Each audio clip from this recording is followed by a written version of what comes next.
안녕하세요. 핵심 주제 62 통일을 위한 정책 보겠습니다. 자, 오늘 통일을 위한 정책에서는 제일 중요한 게 박정희 정부 때의 7.4 남북 공동성명, 노태우 정부 때의 남북 기본 합의서, 김대중 정부의 6.15 남북 공동선언, 노무현 정부의 14 남북 공동선언이 있거든요. 그런데 이 네 가지는 뭐냐면 우리 남한에서 일방적으로 선언한 게 아니라 요거는 다 뭐 공동, 기본 합의서, 공동으로 들어가 있죠. 그래서 남한과 북한이 같이 합의하거나 뭔가 선언한 겁니다. 요 네 개는. 근데 가령 노태우 정부 보면 77 선언이라고 있어요. 그거는 그냥 우리가 혼자 선언한 거야. 통일할게요. 이러면서. 근데 이거는 남북이 같이 합의를 한 겁니다. 물론 여기 문재인 정부 때 4.27 판문점 선언도 여기 해당이 되지만 출제 빈도가 낮아요. 출제 빈도가 여기서 제일 높은 거는 뭐냐면 이 노태우 정부의 남북 기본 합의서가 원탑입니다. 제일 중요하고요. 그 다음에 김대중 정부의 6.15 남북 공동선언하고 박정희 정부의 7.4 남북 공동성명이 서로 출제 빈도가 비슷비슷해. 노무현 정부의 14 남북 공동선언은 좀 떨어집니다. 출제 빈도가. 그래서 오늘 핵심 주제 62에서 가장 중요한 건 요 노태우 정부 때 이 남북이 어떤 통일을 위한 노력을 했는지 그 정책을 보는 게 거의 한 반 이상 차지합니다. 아셨죠? 요게 제일 중요해요, 오늘. 자, 그러면 우리 기본서 264페이지 펴보세요. 자, 이제 각 정부별로 통일 정책을 보겠습니다. 이승만 정부 시험에 안 나오지만 그냥 잠깐 볼게요. 무력으로 북한을 정복해서 통일하자라는 북진 통일론을 주장했어. 그래가지고 평화적으로 통일하자고 그러잖아요. 이승만 정부 시절에. 그러면 소위 빨갱이로 몰아가지고 막 당도 해체해버리고 그 다음에 그 조봉암을 사용시켰죠. 그게 진보당 사건입니다. 그죠? 진보당이 해체됐죠. 평화 통일을 주장하면 참고로 알아두세요. 그리고 장면 내각은 우리가 이거 앞에 나왔지만 이제 이승만 정권이 물러나고 통일에 대한 분위기가 조성이 됐는데 이 장면 내각 자체가 여기서 주장하는 게 이거예요. UN 감시 아래 남북 총선거 통해서 통일하자. 여러분, 총선거 하자고 해방 이후에 UN이 얘기했어. 근데 남쪽만 선거해가지고 지금 6.25 터진 거 아닙니까? 그러니까 자기네들 생각이 아니라 옛날에 유엔이 했던 걸 그대로 하는 거죠. 그 소극적이라는 거예요. 이 장면 내각에서의 통일 정책이. 그래서 남북 대화에 소극적인 태도를 보여서. 그러니까 오히려 어떻게 해요? 민간 쪽에서 통일 논의가 활발하게 진행이 돼서 학생들이 이거 앞에서 봤죠? 가자 북으로 오라 남으로라는 구호 아래. 자, 요거는 시험에 나올 만합니다. 그 아래 남북 학생 회담을 요구했죠. 남북이 두 번 교전해. 자, 남북 학생 회담을 요구하면서 통일 논의가 활성화되었다. 여기까지가 이제 장면 내각이고요. 자, 그 다음에 이제 중요한 거. 박정희 정부부터 전두환 정부까지를 좀 볼게요. 자, 이제 박정희 정부와 전두환 정부를 차례로 볼 건데 박정희 정부 때의 국시가 반공이었잖아요. 반공이 국시였어. 근데 닉슨 독트린으로 냉전 체제가 완화가 돼서 정권의 위기감이 닥쳤다라고 우리 핵심 60에서 배웠습니다. 그때 어떻게 됐습니까? 그래서 남북 공동성명이 남과 북에서 발표가 되고 이런 통일 분위기를 잘 해결하려면 내가 대통령을 더 오래 해야 돼. 이런 혼란기를 수습하려면 그래서 이제 유신 헌법 개헌이 일어났죠. 그러면서 독재 체제가 강화가 됐잖아요. 그 내용을 우리가 핵심 60에서 배웠어요. 자, 그래서 이제 오늘은 그 내용이 중요한 게 아니라 이 7.4 남북 공동 성명이 뭔지 이제 이게 중요합니다. 자, 그러면 뭐 배경은 닉슨 독트린으로 냉전 체제가 완화됐다. 이런 평화적인 분위기를 타고 7.4 남북 공동 성명이 발표되기 전에 자, 밑줄 남북 적십자 회담이 먼저 있었습니다. 이산가족 찾기를 하자고 남한의 대한적십자사가 먼저 북한에 제안을 했고 북한이 이를 수용을 해서 그래가지고 남북 적십자 회담을 개최했는데 요게 밑줄 분단 이후 최초의 남북 대화가 시작된 게 남북 적십자 회담이에요. 그래서 의의가 큰 거예요. 시험에 잘은 나오지는 않지만 알아두십시오. 최초의 남북 대화가 시작된 게 남북 적십자 회담이에요. 더 중요한 거는 그냥 박정희 정부 때 있었다. 요 일이. 그 다음에 이제 7.4 남북 공동 성명을 발표하게 되죠. 그 다음에. 자, 그러면 요 7.4 남북 공동 성명의 중요한 건 뭐냐면, 자, 밑줄. 최초로 남북이 공동 성명 형식으로 동시에 발표해요. 최초의 공동 성명 형식. 그 다음에, 자, 여기 밑줄. 자주 통일, 평화 통일, 민족 대단결. 여기서 이제 요 세 개의 단어가 키워드인데, 자주하고 평화는 뒤에도 자주 나오거든요. 근데 자, 여기 네모 민족 대단결이란 말은 여기 7.4 남북 공동 성명에만 나옵니다. 그래서 우리가 이제 요렇게까지 디테일하게 나오진 않지만 어떤 통일 하다가 무슨 민족 대단결이란 말이 들어가잖아요. 그 사료에. 그러면은 남북 공동 성명 발표. 7.4 남북 공동 성명. 자, 그리고 정말 너무너무 중요한 건 이거죠. 남북조절위원회 설치. 자, 남과 북이 7월 4일 날 서로 공동성명, 통일을 하자라고 하면서 어떻게 공동성명을 발표를 했죠. 앞으로 통일을 이런 식으로 우리 하는 게 어때? 이러면서 서로 자주적으로 평화적으로 하자 이렇게 발표를 했는데, 남북조절위원회는 뭐냐면, 남북조절위원회 요거는 여기에서 합의된 내용을 어떻게 서로 협의를 거쳐서 실행하는 기구를 만든 게 남북조절위원회예요. 너무너무 중요합니다. 남북조절위원회. 7.4 남북공동성명이 발표됐다는 내용만큼 중요한 게 남북조절위원회 설치예요. 남북조절위원회. 그래서 자, 7.4 남북공동성명의 합의사항을 추진하고 통일 문제를 해결할 목적으로 남북조절위원회를 설치했다. 요거. 그리고 요것도 밑줄 그세요. 남북상설 직통전화 개설. 요것도 조금 디테일하게 하면 요것도 가끔 출제가 됩니다. 요거 오케이. 그래서 중요한 거는 남북 공동 성명 발표, 자주 평화 민족 대단결, 남북 조절위원회 설치, 전화까지 직통 전화까지 오케이 됐습니다. 그런데 이 7.4 남북 공동 성명에 한계점이 있는데, 이게 뭐냐면 남과 북이 이런 공동성명을 발표하고 독재체제가 강화가 됩니다. 왜냐하면 남한에서는 유신 개헌을 했죠. 유신헌법으로 개헌했고, 그 다음에 북한에서도 사회주의 헌법을 개정해서 독재체제를 강화합니다.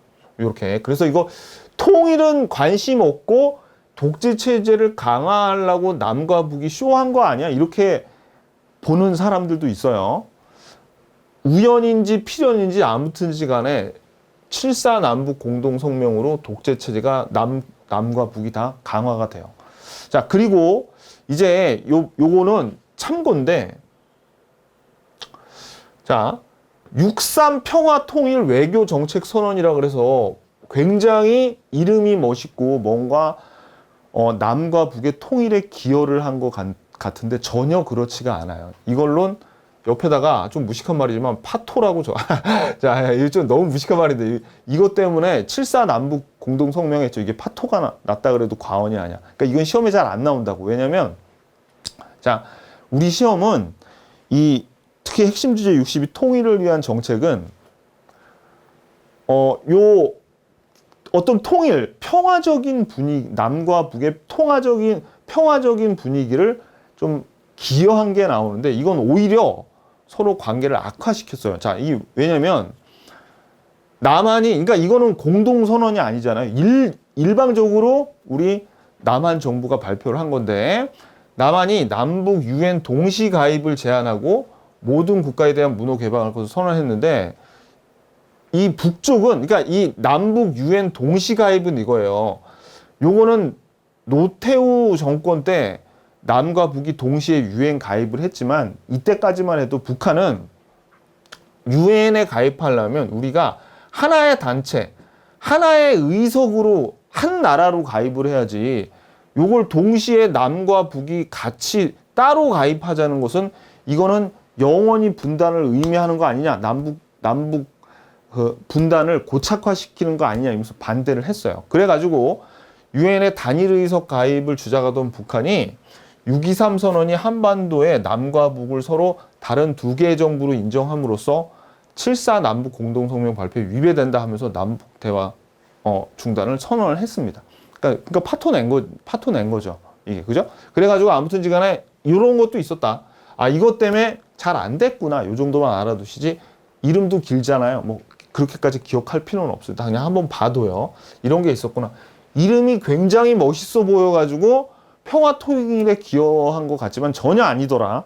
전혀 아니라는 거예요. 자, 지금 그래서 몇 페이지냐면 265페이지입니다. 그 다음에 전두환 정부는 자, 요거 알아두세요. 84년에 이제 남측, 북측 이렇게도 서로 표현합니다. 우리 시험에 남측, 북측 또는 남한, 북한으로 나와요. 그러니까 이 두 표현을 다 알아놔야 돼요. 그러니까 남측, 남한에 홍수가 났는데 북한이 지들이 먼저 수재 물자 지원을 야, 우리 좀 도와줄까? 남한, 너희들 많이 아파? 우리가 좀 도와줄까? 하고 남한이 그러면 뭐 남쪽에서 그때 좀 분위기가 살벌했으니까 싫어. 너희들 도움 따윈 필요 없어. 이럴 줄 알았는데 의외로 남쪽에서 전두환 정부 때 그래 주면 고맙지 라고 받았어요. 그러니까 어떻게 서로 주고받으니까 분위기가 되게 어느 정도 분위기가 좋아졌죠. 그래서 왕별 너무너무 중요해. 이게 시험 출제빈도 매우 너무 높아요. 최초의 남북 이산가족 고향 방문. 너무너무 중요합니다. 너무너무 중요해. 요거. 그리고 사실 요 2년 전에 뭐가 있었냐면 남쪽에서는 이산가족 찾기라고 막 TV에 나오고 막 그런 게 있었어요. 그 국제시장이란 영화 보면 그 이산가족 찾기 해가지고 막 이렇게 서로 만나고 흩어진 이산가족이 만나고 그랬던 거죠. 근데 요거는 남쪽에 살고 있는 이산가족과 북쪽에 살고 있는 이산가족이 서로 진짜 만나는 거예요. 그리고 남북 예술공연단 교환이 서로 이루어졌어요. 근데 제일 중요한 건 이겁니다. 아무튼 이거 반드시 알아야 돼. 전두환 정부 짧지만 중요하게 한 줄. 시험의 출제빈도 매우 높아요. 최초의 남북 이산가족 고향 방문은 그 다음에도 몇 차례 일어났지만 최초가 중요해요. 최초가 전두환 정부 때다라는 거. 오케이, 여기까지. 자, 그 다음에 이제 정말로 중요한 노태우 정부 볼게요. 자, 77선언. 자, 밑줄 그세요. 77선언은 남북이 서로 같이 만나서 무슨 공동 성명 발표한 게 아니에요. 이거는 앞으로 우리 정부는 북한과의 관계도 개선을 하고 그 다음에 소련이나 중국 같은 그런 사회주의, 공산주의 국가와도 이제 잘 지낼 거야 라고 선언을 하는 거예요. 그런, 봐봐요. 남북관계 개선을 위해서 남북교류도 활발하게 하고 사회주의 국가에 대한 외교정책에 대한 기본 방향을 발표한 겁니다. 그래가지고 어떻게 해? 소련하고 중국하고 국교를 수립했다고 우리 앞에서 배웠잖아요. 실제로 이 77선언대로 합니다. 그래서 이 77선언 중요하고요. 그리고 왕별 너무너무 중요해요. 너무너무 중요해요. 왕별. 남북이 유엔에 동시에 가입을 해요. 자, 노태우 정부가 중국, 소련하고 우리 어떻게 국교 수립했죠? 그래서 이런 중국과 소련하고 적극적으로 북방 외교 정책을 추진하니까 남북 고위급 회담이 몇 차례 진행이 되는데 남북한이 동시에 아무튼지간에 유엔에 가입해요. 아무튼지간에 이게 중요해. 남북 유엔 동시 가입은 언제예요? 노태우 정부 때. 딱 요걸 알아야 돼. 요거. 그 다음에 이 노태우 정부 때 남북 기본 합의서 채택 너무너무 중요합니다. 너무너무 중요해. 남북 기본 합의서니까 이거는 남과 북이 같이 합의한 거네. 같이 만나서. 그죠? 같이 한 겁니다. 그래서 아까 남북 고위급 회담이 몇 차례 있다 그랬는데 5차 남북 고위급 회담에서 자, 상호체제 인정 밑줄. 상호체제를 인정 밑줄. 그 다음에 남북의 화해, 남북의 상호 불가침, 남북의 교류 협력. 여기서 중요한 거는 화해. 그 다음에 상호 불가침. 서로 안 쳐들어간다고. 안 쳐들어간다고. 이제는. 그 다음에 교류 협력을 확대한다. 교류 협력. 요게 세 개가 포인트예요. 아까 박정희 정부 때 7.4 남북 공동성명은 자주, 평화, 민족 대단결이었잖아요. 그죠? 근데 여기서는 화해하고 어떻게 해요? 서로 안 쳐들어가. 상호 불가침. 거기다가 교류 협력을 확대한다. 요 포인트입니다. 요게. 그런데 보세요, 여러분들. 상호 체제를 인정한다는 말이 무슨 의미냐면 내가 한 나라로서 너를 우리 이웃 국가로 인정한다 이게 아니에요. 왜냐면 우리나라가 너를 나라로서 인정하면 완전히 서로 부부 관계로 따지면 이혼하는 거지 남이 되는 거잖아요. 그죠? 이제 합쳐질 수가 없는 거잖아요. 그러니까 어떻게 표현하냐면 자, 요거 여러분들 요거 밑줄 그세요. 이게 사료로 나올 수 있어. 왜냐면 이 굉장히 독특한 표현이 나오는데 쌍방은 나라와 나라 사이가 아닌 통일을 지향하는 과정에서 잠정적으로 형성되는 특수관계. 그럼 여기서 포인트는 뭐냐면 특수관계의 네모. 잠정적으로 요거 네모. 잠정적인 특수관계라는 표현을 씁니다. 되게 어렵게 썼죠? 그죠? 아니, 이 말이 남북 기본 합의서에 들어가 있어요. 그러니까 우리 사료로 시험에 나왔을 때 잠정적인 특수관계. 이게 잠정적도 기억하기 힘들면 특수관계 어쩌고 나왔다? 그러면 이거 남북 기본 합의서네. 이렇게 알아야 돼. 그러면 잠정적인 특수관계는 부부로 치면은 별거라고 보면 됩니다. 별거. 나라 대 나라로 인정을 하면 완전히 남이 되는 거잖아요. 이혼한 거랑처럼 되잖아. 그러니까 어떻게? 우리 별거 관계야. 특수관계. 별거 관계로 그냥 보는 겁니다. 별거 중인 부부로 보자 이거야. 무슨 얘기죠? 그래야지 이제 나중에 합쳐지죠. 그죠? 요거. 자, 그 다음에 요거는 합의서죠. 합의서. 남북 기본 합의서. 그래서 남북 정부 간에 이루어진 최초의 공식 합의서입니다. 합의서. 요거. 그 다음에 요것도 왕별. 한반도 비핵화 공동선언 채택. 요거. 비핵화 공동선언을 이때 채택했어요. 아직까지 비핵화 그러고 있는데 이미 비핵화 공동선언은 이때 선언을 했습니다. 그래서 남북 양측은 한반도 비핵화 공식선언문을 채택했다. 요거. 그래가지고 여러분들 이 노태우 정부가 이 남북 관계하면 무조건 시험에 나와요. 77선언 있었죠. 그 다음에 시험에 나오면 남과 북이 유엔에 동시 가입하였다. 남과 북이 남북 기본 합의서를 채택하였다. 그리고 잠정적으로 서로 특수관계라고 상호 체제를 인정하였다. 그죠? 상호 불가침, 교류 협력, 화해를 주장했다. 그 다음에 한반도 비핵화 공동선언을 채택했다. 이렇게 시험에 나온다고. 반드시 알아야 돼. 이 제일 중요해요. 예. 노태우 정부가 출제 빈도가 거의 70~80%를 차지합니다. 오늘 지금 핵심 62에서는. 그래서 여러분들 잠깐만 비교해 보죠. 잠깐만. 자, 7.4 남북 공동 성명하고 지금 남북 기본 합의서하고 좀 비교를 해보면 이거는 박정희 정부 때 7.4 남북 공동 성명은 노태우 정부 때 남북 기본 합의서죠. 그래서 말씀드렸지만 자주 평화 민족 대단결. 여기는 남북 화해 상호 불가침 교류 협력 확대. 그 다음에 제일 중요한 게 남북조절위원회를 설치했잖아요. 그죠? 그리고 여기서는 상대방 체제를 인정하는데 잠정적인 특수관계, 나라 대 나라가 아니라 잠정적인 특수관계로 인정했다. 그래가지고 이제 박정희 정부 때 있었던 일은 뭐가 있었어요? 남북 적십자회담이 남북 공동성명 전에 있었고 6.23 평화통일 외교정책선언 이름이 기니까 외울 필요는 없지만 시험에 거의 안 나옵니다. 왜? 이건 파토 낸 거잖아. 그죠? 요거. 유엔 동시 가입을 하자 그랬다가 파토가 났죠. 근데 요 노태우 정부 때는 77 선언이 있었고요. 그 다음에 남북 유엔 동시 가입을 했어요. 이때는. 그리고 한미 비핵화 공동 선언까지 했다. 이 내용. 시험에 나오면 여기 다 나와요. 그냥 여기 다 나와. 이거라고.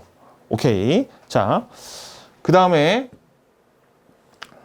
김영삼 정부를 보면 시험에 거의 안 나옵니다.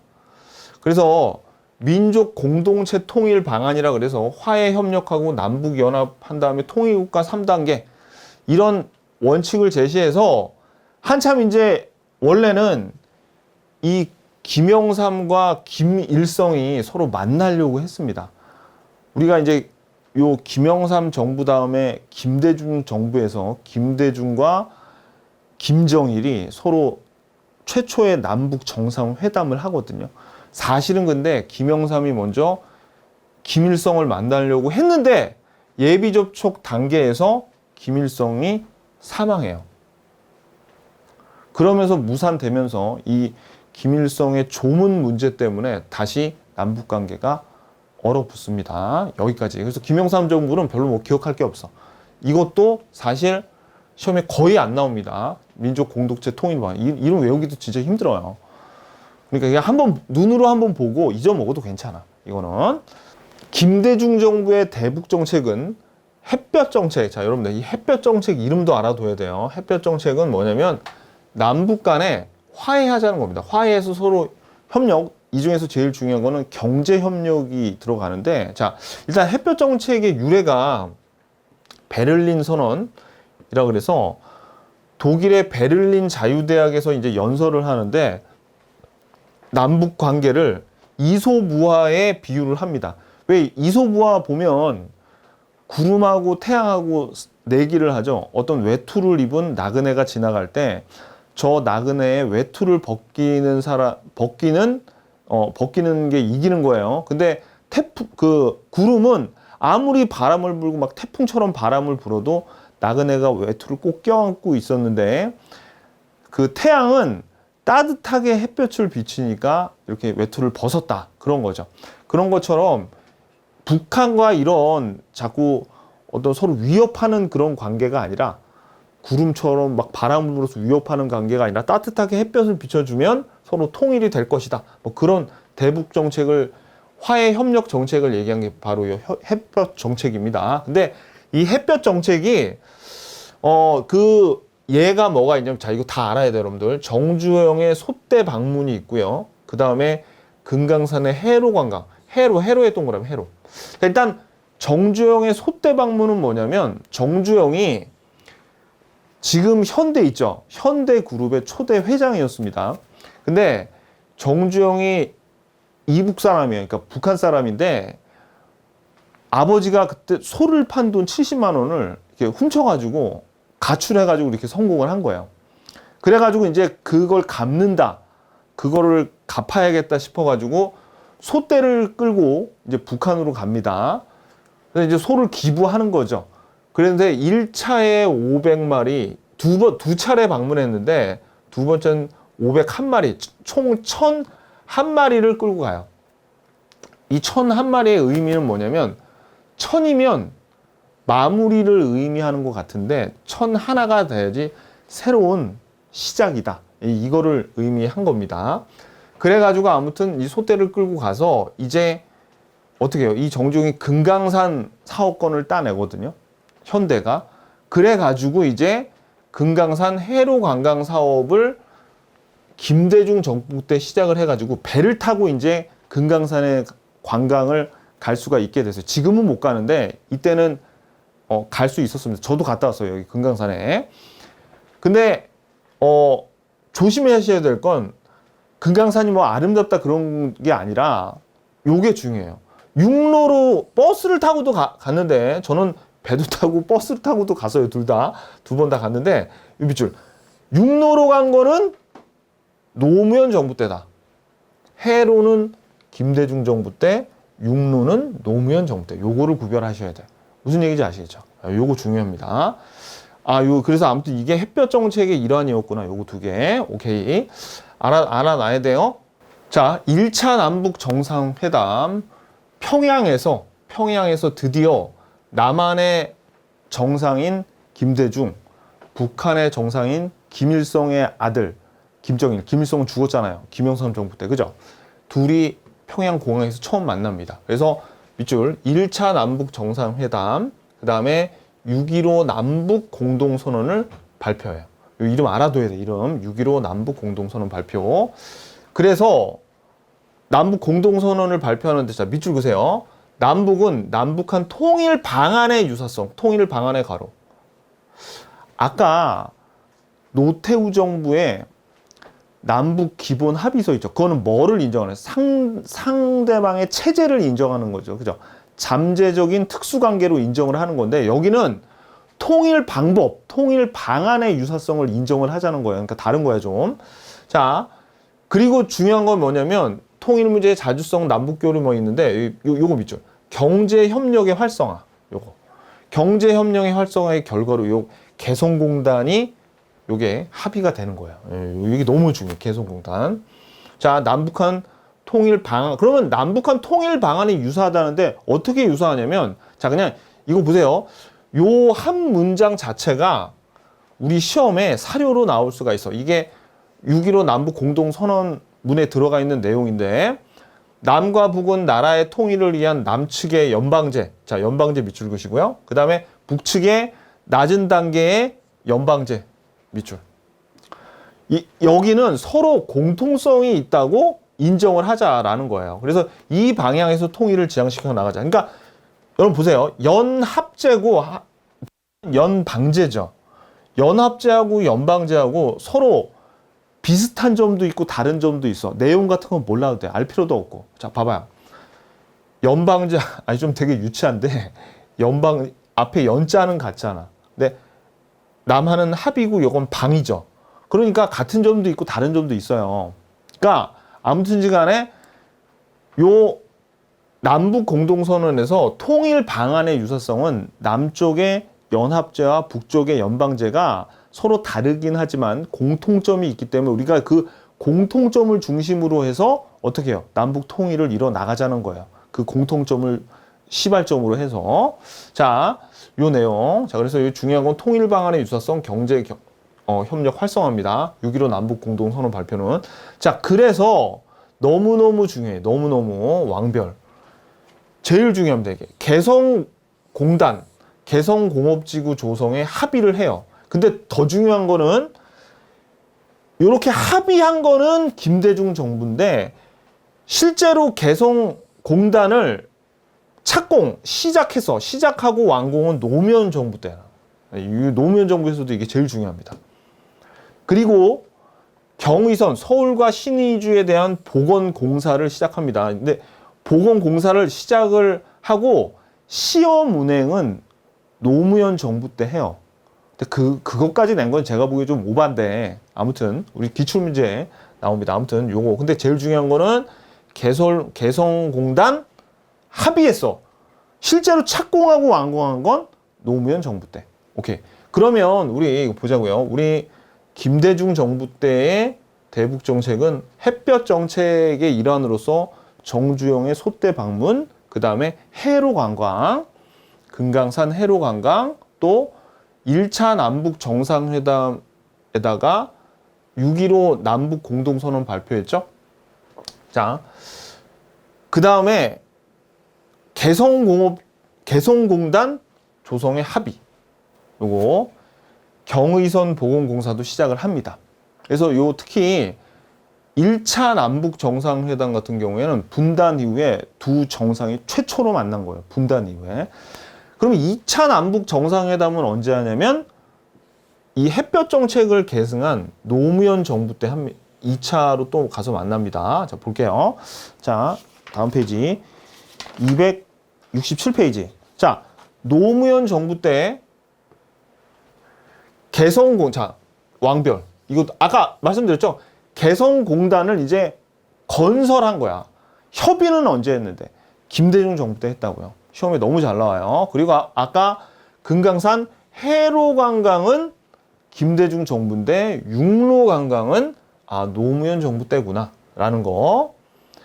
그 다음에 1차는 김대중 정부 때죠. 2차는 노무현, 남한은 노무현, 북한은 김정일이 만났습니다. 그래서 회담을 해서 14남북 공동선언을 해요. 14남북 공동선언. 이거는 그냥 내용 같은 거 알 필요 없어. 6.15 남북 공동선언을 그냥 재확인했어요. 재확인했어. 요거 그냥 이 내용만 알면 됩니다. 이게 14남북 공동선언이 노무현 정부 때 2차 남북 정상회담에서 있었고 이것만 알면 돼. 내용 같은 거는 몰라도 됩니다. 출제 빈도도 낮아요. 점점 이 현재하고 가까울수록 출제 빈도는 급격하게 떨어집니다. 자, 그 다음에 이제 사실 여기까지가 끝이에요. 문재인 정부는 자, 이때도 남북 정상회담을 해요. 그래서 자주 만났어. 이때는 그 김정일이 죽고 김정일의 아들인 김정은 하고 이제 만나죠. 그래서 판문점에서 2번, 평양에서 1번 이렇게 남북 정상회담을 3번이나 합니다. 그리고 이때 당시에 미국 대통령이 트럼프였는데 판문점에서 트럼프가 판문점으로 와요. 그래가지고 남북미 정상회담도 이때 그러니까 총 요 남북 정상이 4번이나 만났어요. 그래서 3차례 남북 정상회담과 1차례 남북미 정상회담이 이루어졌다. 요거 시험에 나올 수 있습니다. 요거. 그리고 문재인 정부 때에 제일 중요한 게 요 판문점 회담인데, 판문점에서 한반도의 평화 번영 통일을 위한 판문점 선언, 우리가 요거를 4.27 판문점 선언이라고도 해요. 그래서 한반도의 비핵화와 항구적인 평화, 한반도의 비핵화, 항구적 평화 체제 구축, 여기에 대해서 협의했어요. 요 내용만. 자, 근데 요걸 조심해야 돼. 제가 이 문재인 정부를 뺄까 하다가 넣어놨는데, 왜냐하면 한반도 비핵화 나오죠. 사실 이 문재인 정부 때 남북 정상회담의 최고의 이슈는 한반도의 비핵화인데, 한반도의 비핵화 선언은 언제 했어? 노태우 정부 때 했잖아. 노태우 정부 때. 그죠? 근데 요걸 한 번 더 쓰면 헷갈릴까봐. 그러니까 그만큼, 요거보다 몇 페이지야? 아까 우리 노태우 정부 나온 게 265페이지죠? 한반도 비핵화 공동선언 있죠? 그게 훨씬 더 중요해. 그래서 이걸 뺄까 하다가 넣어놨습니다. 뺄까 할까봐 넣어놨어요. 그러니까 이거는 잊어버려도 상관없는데, 한반도 비핵화 공동선언 채택 265페이지에 이 노태우 정부 했던 거 그건 반드시 기억해야 돼요. 시험은 그걸로 다 나와. 이거는 그냥 제가 너무 현재하고 가까워서 출제 빈도가 매우 낮아요. 매우 낮지만 그냥 덧붙여 놨습니다. 그러니까 여기까지 알면 되고. 자, 이제 우리 포인트 보자고요. 자, 포인트. 박정희 정부 때 7.4 남북 공동성명, 요 전에 남북 적십자 회담이 있었죠. 그리고 7.4 남북 공동성명을 그 협의를 이행하기 위해서 남북조절위원회를 설치하고, 그 다음에 남북 간의 상설 직통 전화도 개설을 합니다. 요거. 그 다음에 노태우 정부 때는 남북 기본 합의서 전에 77 선언이 있었어요. 그리고 남북이 유엔에 동시에 가입을 합니다. 남북 동시 가입. 그 다음에 요 남북 기본 합의서에서 상호 체제를 인정하죠. 그래서 어떤 거 있습니까? 화해, 그 다음에 상호 불가침, 또 교류와 협력을 확대한다. 그런 내용이 있었잖아요. 상호 불가침이 중요해요. 여기 7.4 남북 공동성명에서는 자주, 평화, 민족 대단결이 있는데, 여기서 민족 대단결이 중요하고, 그리고 이 상대방의 체제를 인정해 주는데 나라와 나라로 인정해 주는 게 아니라 잠정적인 특수관계로 인정한다라고 했습니다. 그리고 또 중요한 게 한반도 비핵화 공동선언도 했죠. 이 노태우 정부 때. 다 알아야 돼요. 그 다음에 김대중 정부 때는 햇볕 정책의 일환으로서 정주영의 북한의 소대 방문, 그리고 금강산 해로로 관광, 육로는 노무현 정부고요. 해로 관광. 그 다음에 제1차 남북 정상회담을 했었어요. 거기서 선언한 게 바로 이 6.15 남북 공동선언이죠. 여기서 이제 경제 서로 통일 방법이 유사성을 인정하자 그랬죠. 그래서 남한의 연합제, 북한의 연방제, 이제 서로 비슷한 공통점에서 시작하자 그랬습니다. 그리고 경제 협력을 활성화하는데 그 대표적인 게 개성공단을 만들기로 합의한 거죠. 실제로 자 이제 노무현 정부 때는 14 남북 공동선언 제2차 남북 정상회담이 있었는데 금강산 육로 관광 또 하나 뭐 있습니까? 아까 여기서 했던 개성공단을 실제로 착공하고 완공한 게 요 노무현 정부 때라는 거. 요 네 정부의 대북 정책, 그 중에서도 제일 중요한 건 노태우 정부 때가 제일 잘 나옵니다. 요 내용을 확인하고 이제 기출문제 풀어보자고요.